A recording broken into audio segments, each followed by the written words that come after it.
So இப்போ இருக்கிற YouTube, Instagram எல்லாத்துலேயுமே வந்து ஒரு இஷ்யூவாக பார்க்கக்கூடிய ஒரு விஷயம் என்னென்னு பார்த்தீங்கன்னா, நம்மளோட யூடியூபர் இர்ஃபான் இல்லையா, ஒரு ஃபுட் பிளாக்கராக, ஏன் பல செலிபிரிட்டிஸ் கூட, ஏன் பல படங்களில் நடிக்கக்கூடிய ஒரு செலிபிரிட்டியாக இருக்கக்கூடிய இர்ஃபான் பார்த்தீங்கன்னா, தன்னோட முதல் குழந்தை பிறக்க போகுது இல்லையா, ஸோ தன்னோட முதல் குழந்தை ஆனா பெண்ணா அப்படின்னு சொல்லிட்டு அது என்ன ஜெண்டர் அப்படின்னு சொல்லிட்டு ஒரு துபாயில் போய் ஒரு டெஸ்ட் எடுத்து அதை வந்து ஒரு வீடியோவை போடுறாரு. ஸோ இது வந்து இந்திய சட்ட அமைப்புக்கு கீழே பார்த்தீங்கன்னா தவறு அப்படின்னு சொல்லிட்டு இவர் மேலே கேஸ் போடுறாங்க. இப்படி நிறைய ஒரு பெரிய இஷ்யூ கிரியேட் ஆயிருக்கு. ஸோ இந்த வீடியோவில் இர்ஃபான் என்ன தப்பு பண்ணாரு, நம்ம இந்திய அரசியல் அமைப்பு சட்டம் என்ன சொல்லுது, இது சரியா தவறா, ஸோ இவர் மேலே அடுத்து என்ன பண்ண போகிறாங்க, இது என்ன பண்ணார், ஏன் துபாய்க்கு போனார், இந்த விஷயங்களை ஒரு தெளிவு அவர் பண்ண இந்த கேஸ், இந்த இஷ்யூவை பார்த்தீங்கன்னா ஃபுல் அண்ட் ஃபுல் தெளிவாக இந்த வீடியோவில் பார்க்க போகிறோம். வீடியோவை யாரும் ஸ்கிப் பண்ணாமல் பாருங்கள். வாங்க வீடியோக்குள்ளே போகலாம்.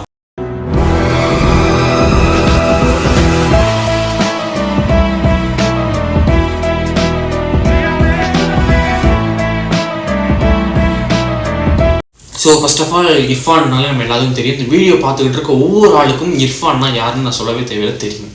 ஒரு ஃபுட் பிளாக்கரை ஆரம்பித்து ஒரு சின்ன சின்ன வீடியோஸில் தெரு வீதிகளில் இருக்கக்கூடிய சாப்பாடு ஃபுட் ரிவ்யூ கொடுக்க ஆரம்பித்து பெரிய பெரிய செலிபிரிட்டிஸ் வரைக்கும், ஏன் நம்ம அமெரிக்காவில் இருக்கக்கூடிய நெப்போலியன் சார் வீட்டுக்கே போய் ஒரு என்ன சொல்கிறது, ஒரு வெல்விஷராக போய் பார்க்கக்கூடிய அளவுக்கு வளர்ந்துருக்காருன்னா அது கண்டிப்பாக வந்து பாராட்டக்கூடிய ஒரு விஷயம் தான். அது மட்டும் இல்லாமல் ஏன் நம்மளோட ஹீரோ கார்த்திகா இருக்கட்டும், அவரே வந்து இப்போ ரீசெண்டாக இர்ஃபான் வந்து ஒரு வீடு கிரகப்பிரவேசத்துக்கு, அதாவது வீடு வந்து பால் காய்ச்சினதுக்கு பார்த்தீங்கன்னா கார்த்திக் சார் தான் போய் ஓப்பன் பண்ணி வச்சிருந்தார், நம்ம ஹீரோ சூர்யாவோட தம்பி.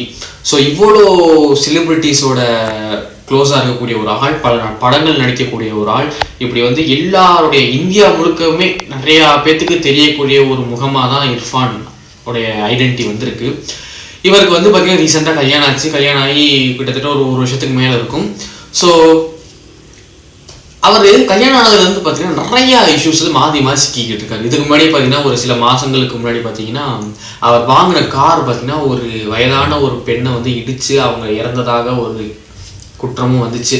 ஸோ அந்த கேஸ் வேறு போயிட்டு இருந்துச்சு. பட் அந்த கேஸ்லாம் கடந்துட்டோம். ஸோ கடந்ததுக்கப்புறம் பார்த்தீங்கன்னா இப்போ திருப்பி என்ன ஆயிருக்குன்னா, இர்ஃபான் வந்து தன்னோட ஒய்ஃப் பார்த்தீங்கன்னா ப்ரெக்னென்ட் ஆகிருக்காங்க. ஸோ ப்ரெக்னென்ட் ஆனவங்களோட வந்து நம்ம இந்திய அரசியலமைப்பு சட்டம் படி பார்த்தீங்கன்னா வயிற்றுக்குள்ளே இருக்கக்கூடிய குழந்தை ஆனா பெண்ணா அப்படின்னு சொல்லிட்டு பார்க்கக்கூடாது. அது வந்து தவறு. நீங்கள் எவ்வளோ ட்ரை பண்ணாலும், எவ்வளோ காசு கொடுத்தாலும், எங்கே போனாலும் இந்தியா முழுக்க பார்த்தீங்கன்னா எந்த ஒரு டாக்டருமே உங்கள் பிறக்க போகிற குழந்தை வந்து ஆனா பெண்ணா அப்படின்னு சொல்லவே மாட்டாங்க.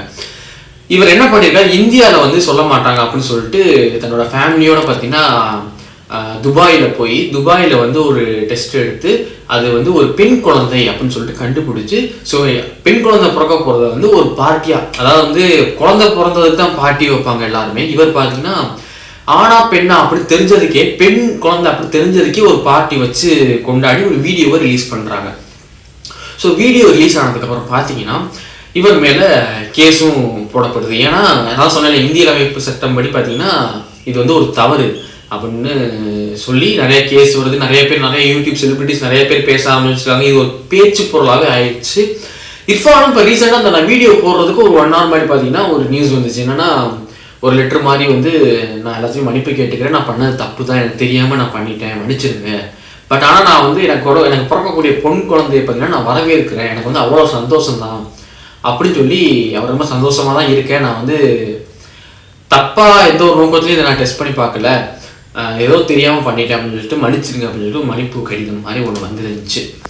ஸோ இதில் நம்ம என்ன தெரிஞ்சுக்கணும், ஃபஸ்ட்டு ஏன் இந்த சட்டம் கொண்டு வந்தாங்க அப்படின்னு நம்ம தெரிஞ்சுக்கணும்.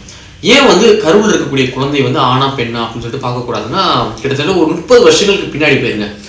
கரெக்டாக 1970 அந்த காலகட்டத்தில் பார்த்தீங்கன்னா 1970s பார்த்தீங்கன்னா இந்த பெண்கள், ஓகேவா, ஆக்சுவலாக வந்து இந்த பெண்கள் பிறக்கக்கூடியதை பார்த்தீங்கன்னா ரொம்ப ஒரு கேவலமாக நினைக்கக்கூடிய ஒரு காலகட்டமாக இருந்துச்சு. இந்த பெண் அடிமை, பெண்ணாடி கல்யாணத்துக்கு தான், வீட்டு வேலை பார்க்கறது தான், அந்த மாதிரி பெண் அடிமை, அந்த மாதிரி ஒரு பெண்களை வந்து இழிவாகவும் கேவலமாகவும் பார்க்கக்கூடிய ஒரு காலகட்டமாக இருந்துச்சு.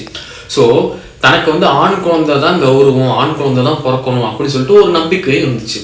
ஸோ அதனால் என்ன பண்ணாங்கன்னா, வயிற்றுல இருக்கிறது வந்து ஆணா பெண்ணா அப்படின்னு தெரிஞ்சுன்னா பெண் குழந்தைன்னா கருவிலே கொள்றது வந்து, அதாவது வந்து பிறந்த குழந்தைய பெண் குழந்தைன்னு இருந்தால் கொண்டுருவாங்க. கள்ளிப்பால் கொடுக்கறது, இல்லைன்னா வயிற்றுலேயே அபார்ஷன் பண்ணுறது, அந்த மாதிரி நிறைய விஷயங்கள் நடந்துச்சு.